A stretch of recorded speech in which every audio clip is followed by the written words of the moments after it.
दोस्तों आज जब हम दिल्ली, मुंबई, कोलकाता जैसे मेगा सिटीज की प्रॉब्लम देखते हैं तो सबका क्रिटिसिज्म यही होता है कि इन शहरों को सही से प्लानिंग करके नहीं बनाया गया, लोगों को प्लानिंग के आधार पे नहीं बसाया गया। और ये बात सही भी है। अगर पास्ट में सही से प्लानिंग होती तो आज इन शहरों की बहुत सी प्रॉब्लम उभर के सामने न आती। ये सभी मेगा सिटीज वो है जो आज से नहीं बल्कि 500 से 600 साल पहले या फिर उससे भी पहले बनाए गए थे, बट समय के साथ साथ इनको रीडिजाइन नहीं किया गया और उसी का नतीजा हम देख रहे हैं। इन शहरों में ऐसी बहुत सी कॉलोनी बसी हुई है जो अनऑथराइज्ड है। एक बड़ा एग्जाम्पल है हमारे सामने मुंबई, धारावी का। आप आसानी से ट्रांसपोर्टेशन में सुधार नहीं कर सकते, इसमें बहुत बड़ी दिक्कत आती है इन शहरों में। और ऐसे ही आपको दिल्ली, कोलकाता में भी बहुत से एग्जाम्पल मिलेंगे। बट आजादी के जस्ट पहले और उसके बाद हमने कुछ ऐसे नए शहर बनाए हैं जिनको कहा जाता है प्रॉपर प्लान सिटी, और आज इन शहरों को स्मार्ट सिटी के रूप में डेवलप किया जा रहा है। इन शहरों को स्मार्ट सिटी के रूप में डेवलप करने में कोई रुकावट नहीं आएगी क्योंकि इनको प्रॉपर प्लानिंग के तौर पे बसाया गया है। तो इसी से रिलेटेड आज मैं आपको ऐसे 10 प्लान सिटी के बारे में बताऊंगा जो हर मामले में बेस्ट है। यहाँ पर रैंक करूंगा इन शहरों को। इस लिस्ट को बनाने के लिए मैंने बहुत से बड़ी वेबसाइटों का रेफरेंस लिया है। जो मेरे हिसाब से बेस्ट होगा वो इस लिस्ट में टॉप करेगा। और मैं आपसे भी जानना चाहूंगा कि इंडिया की बेस्ट प्लान सिटी कौन सी है और क्यों है आज के टाइम। मैं आप लोगों का भी ओपिनियन जानना चाहूंगा। यहाँ एक और चीज को मैं क्लियर कर देना चाहता हूँ कि इस लिस्ट में मैंने उन शहरों को सिलेक्ट नहीं किया है जो अभी अंडर कंस्ट्रक्शन है, जैसे धुलेरा, गिफ्ट सिटी या फिर कोई और। इस लिस्ट में वही शहर है जो फुली तौर पे फंक्शनल हो चुके हैं। तो इस लिस्ट में नंबर 10 पे आएगा श्री गंगानगर। आप में से बहुत से लोगों ने इसके बारे में नहीं सुना होगा, खास करके जो राजस्थान के बाहर से हैं। ये एक प्लान सिटी है जो राजस्थान में लोकेटेड है, पाकिस्तान के बॉर्डर के करीब। इस शहर को स्थापित किया था महाराजा गंगा सिंह जी ने। शहर का जो डिजाइन है वो काफी हद तक इंस्पायर है पेरिस के टाउनशिप प्लानिंग से। शहर के प्लान के अकॉर्डिंग इसको रेजिडेंशियल और इंडस्ट्रियल एरियाज में सेपरेट किया गया है। अगर शहर के एरिया की बात करें तो इसका एरिया 225 किलोमीटर स्क्वायर है और इस शहर की जनसंख्या 2,37,000 के आसपास है। 9वें नंबर पे है नया रायपुर।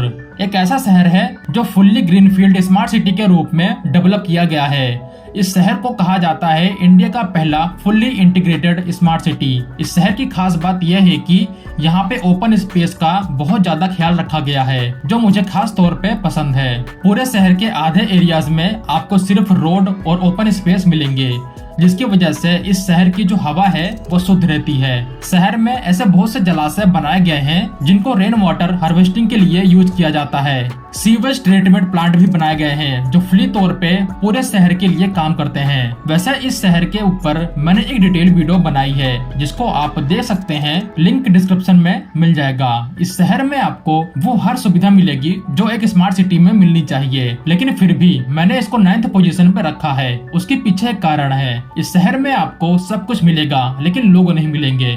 जहाँ पे लोग ना बसे वो शहर किस काम का। और यही अभी के टाइम इस शहर की प्रॉब्लम है। यहाँ इतने लोग नहीं रहते जितने रहने चाहिए, इसीलिए इसको अभी 9th पोजीशन पे रखा है। हो सकता है फ्यूचर में सरकार कोई पॉलिसी बनाए इसके रिगार्डिंग। नंबर 8 पे है पंचकुला।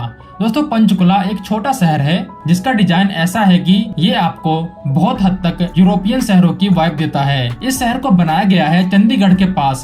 पंचकुला शहर पार्ट है अंबाला डिवीजन का जो हरियाणा में स्थित है। ये शहर कोई ज्यादा पुराना नहीं है। इस शहर को 1970 के आसपास बनाया गया था हरियाणा गवर्नमेंट के द्वारा। इकोनॉमी के हिसाब से यहाँ आपको पंचकुला IT पार्क मिल जाएगा। इसके अलावा टूरिज्म भी है। यही दोनों सेक्टर मेन सोर्स है पंचकुला की इकोनॉमी के लिए। अगर बात करें शहर के एरिया की तो ये सिर्फ 32.6 किलोमीटर स्क्वायर है और शहर की जनसंख्या 21,000 के आसपास। नंबर 7 पे है जमशेदपुर। जमशेदपुर या फिर कहूँ टाटानगर, ये झारखंड की सबसे बड़ी और पॉपुलर सिटी है। ये इंडिया की पहली प्लानिंग के साथ बनाई गई इंडस्ट्रियल सिटी है जिसको जमशेद जी टाटा ने बनाया था 1919 में। जमशेदपुर को 2020 में स्वच्छ सर्वेक्षण में क्लीनेस्ट सिटी का खिताब भी मिल चुका है। इस शहर को 2nd पोजीशन में रैंक किया जाता है जहाँ पे क्वालिटी ऑफ लाइफ सबसे अच्छी है। आज हम स्मार्ट सिटी के ऊपर काम कर रहे हैं, लेकिन जमशेदपुर वो पहला शहर है जिसको स्मार्ट सिटी का खिताब मिल चुका है। आमतौर पे देखा जाता है दुनिया के कुछ बड़े शहरों का डिजाइन ग्रिड पैटर्न के आधार पे डिजाइन किया जाता है, लेकिन जमशेदपुर को ग्रिड पैटर्न में नहीं बनाया गया। आज के टाइम जमशेदपुर झारखंड की इकोनॉमी में एक बड़ा रोल निभाता है और टाटा को कैसे भूल सकते हैं, जिसकी वजह से इस शहर को पहचान मिली। अगर बात करें शहर के एरिया की तो ये 224 किलोमीटर स्क्वायर है और शहर की पॉपुलेशन 1,31,000 के आसपास। नंबर 6 पे है भुवनेश्वर। भुवनेश्वर उड़ीसा की कैपिटल सिटी होने के साथ साथ ये सबसे बड़ा शहर भी है उड़ीसा का। इस शहर को आजादी के ठीक एक साल बाद 1948 में बनाया गया था। इस शहर को संगम माना जाता है हिंदुइज्म, जैनिज्म और बुद्धिज्म के हेरिटेज का, क्योंकि भले ही ये मॉडर्न शहर 1948 में बनाया गया, लेकिन इसके रूट 7th सेंचुरी BCE में मिलते हैं। अगर बात करें इस शहर की इकोनॉमी की तो यहाँ पे आपको टाटा की TCS मिल जाएगी, जो इंडिया की सबसे बड़ी IT कंपनी है। वहीं वर्ल्ड बैंक ने इस शहर को बेस्ट माना है बिजनेस के लिए 2014 में। इसके अलावा रिलीजियस तौर पे भी ये बहुत ज्यादा इंपॉर्टेंस रखता है, तो टूरिज्म का भी एक बड़ा रोल है इस शहर की इकोनॉमी में। अगर बात करें शहर के एरिया की तो ये 422 किलोमीटर स्क्वायर है और पॉपुलेशन 1,30,000 के आसपास। नंबर 5 पे है गुरुग्राम। गुरुग्राम एक ऐसा शहर है जो आज के टाइम में इंडिया का सबसे डेवलप शहर माना जा सकता है। इस शहर को बनाने का मेन पर्पस था फाइनेंशियल हब बनाना और दिल्ली के ऊपर जो पॉपुलेशन का बोझ है उसको कम करना, और आज ये शहर बिजनेस का हब बन चुका है। इस शहर में आपको दुनिया की कुछ बड़ी बड़ी IT और टेक कंपनियां देखने को मिल जाएंगी। ये उन कुछ गिने चुने शहरों में से एक है जहाँ पे मेट्रो है, रैपिड मेट्रो। स्टार्टिंग में इसका नाम गुड़गांव था, लेकिन अब इसको गुरुग्राम के नाम से जाना जाता है। हालांकि ये हरियाणा का एक शहर है, लेकिन ये पार्ट है दिल्ली NCR का। जिस तरह से जमशेदपुर का विकास हुआ टाटा की वजह से, उसी तरह मारुति सुजुकी के आने की वजह से इस शहर की किस्मत चेंज हुई। इससे एक बात तो साबित होती है कि एक बड़े बिजनेस हाउस का क्या इम्पैक्ट होता है किसी भी रीजन में। सपोज कल को टेस्ला अनाउंस करे कि ये लोग लखनऊ में या फिर किसी भी छोटे शहर में अपनी गीगा फैक्ट्री खोलेंगे, तो सोचो उस शहर की पहचान कैसे होगी फिर। अगर बात करें शहर के एरिया की तो ये 732 किलोमीटर स्क्वायर है और पॉपुलेशन 1,15,000 के आसपास। नंबर 4 पे है नोएडा। नोएडा एक ऐसा शहर है जो इंडिया का सबसे बड़ा इंडस्ट्रियल हब बनने की ओर बढ़ रहा है फ्यूचर में। याद रखना, आज से 10 साल बाद नोएडा गुरुग्राम को बीट करके इंडिया का सबसे बड़ा इकोनॉमिक हब बन के उभरेगा।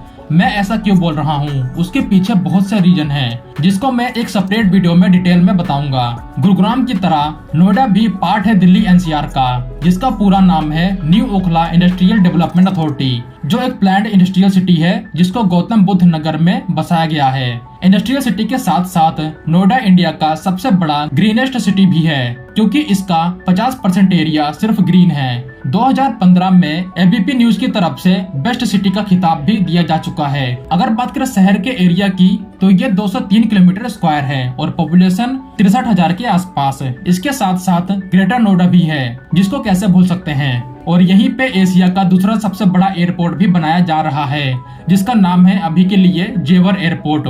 तो ये शहर फ्यूचर है इंडिया का। नंबर 3 पे है गांधीनगर। गांधीनगर एक प्लान्ड सिटी है जो आज के टाइम गुजरात की राजधानी है। इस शहर को अहमदाबाद से सिर्फ 23 किलोमीटर की दूरी पे बसाया गया है।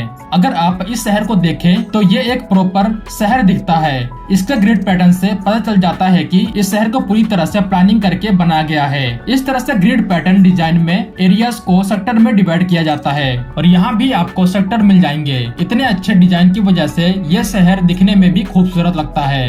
इस शहर की इम्पोर्टेंस फ्यूचर में और ज्यादा बढ़ने वाली है, क्योंकि ये शहर साबरमती रिवर के साइड में बसा है और उसके दूसरे साइड में गिफ्ट सिटी का निर्माण हो रहा है, जो एक फाइनेंशियल सिटी होने वाली है। बात करें शहर के एरिया की तो ये 326 किलोमीटर स्क्वायर है और पॉपुलेशन 2,92,000 के आसपास। नंबर 2 पे है नवी मुंबई। नंबर 2 और नंबर 1 पे जो शहर मैंने रखा है, एक्चुअल में ये दोनों शहर नंबर 1 का स्पॉट डिजर्व करते हैं, बट मुझे लिस्ट बनानी थी तो मैंने नवी मुंबई को नंबर 2 पे रखा है। नवी मुंबई पे मैं ज्यादा बात नहीं करूंगा, क्योंकि इसके ऊपर मैंने एक डिटेल वीडियो बना रखी है, जिसको आप देख सकते हैं, लिंक डिस्क्रिप्शन में मिल जाएगा।